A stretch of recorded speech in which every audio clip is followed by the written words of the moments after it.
হচ্ছে না। শুভ, একটা ফোন কর না, ফোন কর, একটা ফোন। আরে আমি ফোন করছিলাম একটু আগে, ফোনটা না ধরলে। পঞ্চ, আমার গাড়ির চাবিটা নিয়ে তো।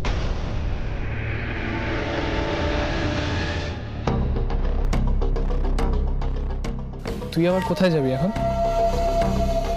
আমি কোথায় যাব সেই কৈফিয়ত আমাকে তোকে দিতে হবে। এই শোনো, শোনো, তোমাকে কৈফিয়ত দিতে হবে।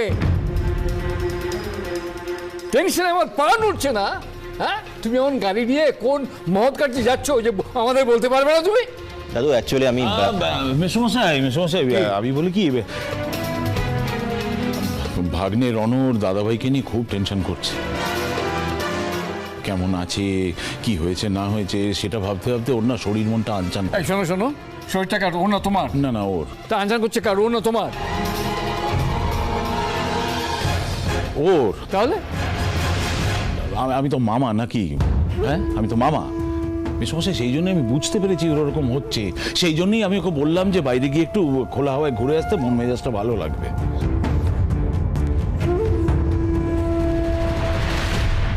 দাদাকে এত রিল্যাক্সড লাগছে কেন? ওর চাল চলন দেখে আমার যেন কেমন একটা খটকা লাগছে।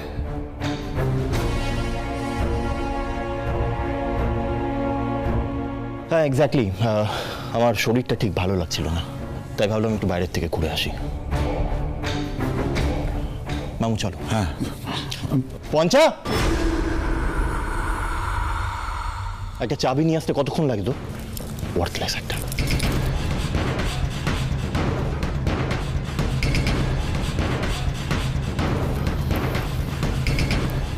কি হল? আজ তো হোল নাইট পার্টি মামু। আমার শত্রুদের আমি একেবারে গোড়ার থেকে উপড়ে ফেলে দিয়েছি। ইন্দ্রজিৎ লাহিড়ী, তার ওয়ারিস আর ওই মিতুল পাল, তিনজনাই শেষ। আবার?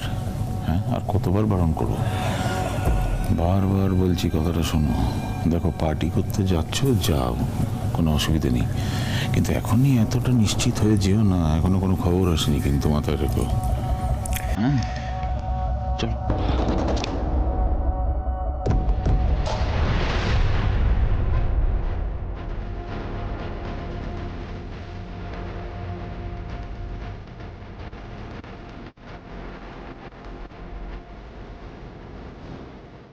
খোকা,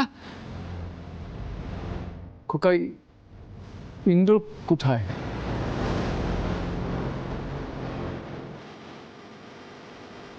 খোকা, হুগলি মিতুল কোথায়? খোকা, চুপ করে আছিস কেন? ওরা কোথায়?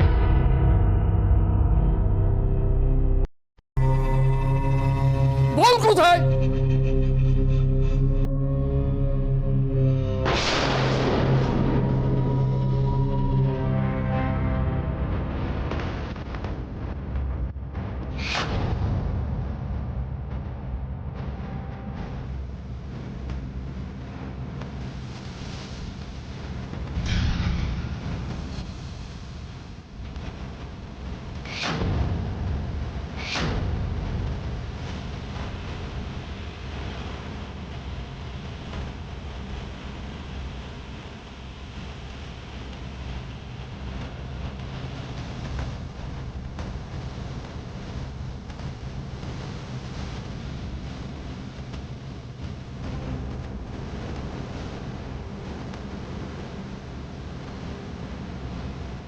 বলি এখনো দাঁড়িয়ে আছিস? যা দিমার মাকে ডেকে নিয়ে আয়।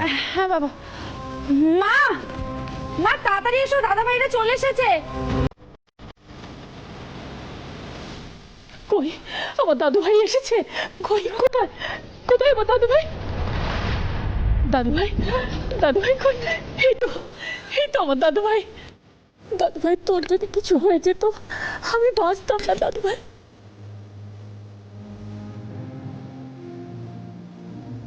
আমি কেন এভাবে বলছো? এই দেখো, আমি একদম ঠিক আছি, আমরা তিনজন একদম ঠিক আছি। যাক বাবা, ইন্দ্ররা ভাগ্যিস বেঁচে ফিরেছে, নইলে সবটা যদি ঘুরে রণর দিকে আসতো। ইন্দ্র, ইন্দ্র, আমরা সবাই খুব ভয় পেয়ে গিয়েছিলাম রে, খুব চিন্তা হচ্ছিল তোদের জন্য। শিঙ্গি, আমার নিজেও এখন বিশ্বাস হচ্ছে না যে আমরা সবাই বিপদ কাটিয়ে বাড়িতে ফিরে এসেছি। আর এটা শুধুমাত্র সম্ভব হয়েছে মিতুলের জন্য। মিতুল যদি ঠিক সময় স্টিয়ারিংটা না ঘুরিয়ে দিত তাহলে আজকে কি হতো আমি জানি না।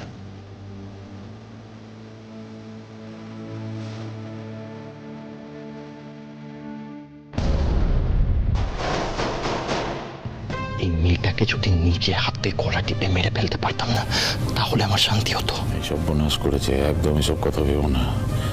আগেই তো তোমায় বারণ করেছিলাম ভাগ্নে, এত আনন্দ করতে যেও না আগে থেকে। এত ফুল প্রুফ প্ল্যান একটা, সেটা কিভাবে ভেস্তে গেল মামু? দিদি ভাই, তুই যদি ঠিক সময় ওই স্টিয়ারিংটা না ঘোরাতি তাহলে কি বিপদটাই হতো বলতো? তোকে যে কি বলে আমি ধন্যবাদ জানাবো মা।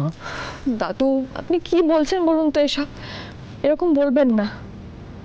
তখন আমাদের বাঁচানোর জন্য যেটা ঠিক মনে হয়েছে, যা মনে হয়েছে আমি তাই করেছি, ব্যাস। বেঁচে থাক মা, সুখী হো মা, ভালো থাক। আসতে পারি? আসুন।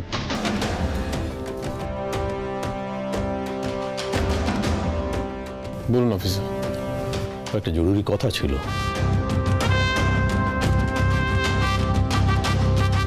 ভাগ্নে রনো, পুলিশ এসে যখন পড়েছে, এখানে দাঁড়িয়ে ঝামেলা জড়িয়ে কোনো লাভ নেই।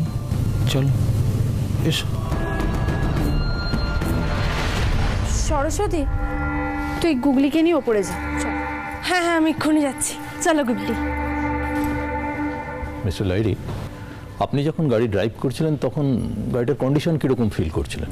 মানে লং ড্রাইভে যাওয়ার আগে নিশ্চয়ই আপনি একবার চেক করে নিয়েছিলেন। অফিসার, বাড়ি থেকে ধাবা অবধি আমি নিজে ড্রাইভ করি। তখন তো গাড়িটা বেশ স্মুথই যাচ্ছিল, কোনো প্রবলেম আমি দেখিনি। কেন বলুন তো? কারণ আপনাদের গাড়ির ব্রেকের তারটা কাটা ছিল।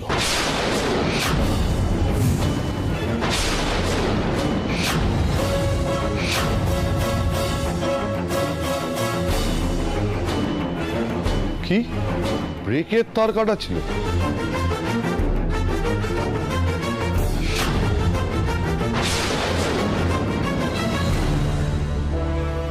ইন্দ্রবাবু, আমি আপনাকে বলেছিলাম না, আমি ওই কঙ্কাল আঁকা গাড়িটা দেখতে পেয়েছিলাম। আমার তখনই মনে কু ডেকেছিল, আমার মনে হয়েছিল কোনো না কোনো একটা বিপদ ঘটতে চলেছে। কিন্তু আপনি তখন আমার কথা বিশ্বাস করেননি। কিন্তু আমি একটা জিনিস কিছুতেই বুঝতে পারছি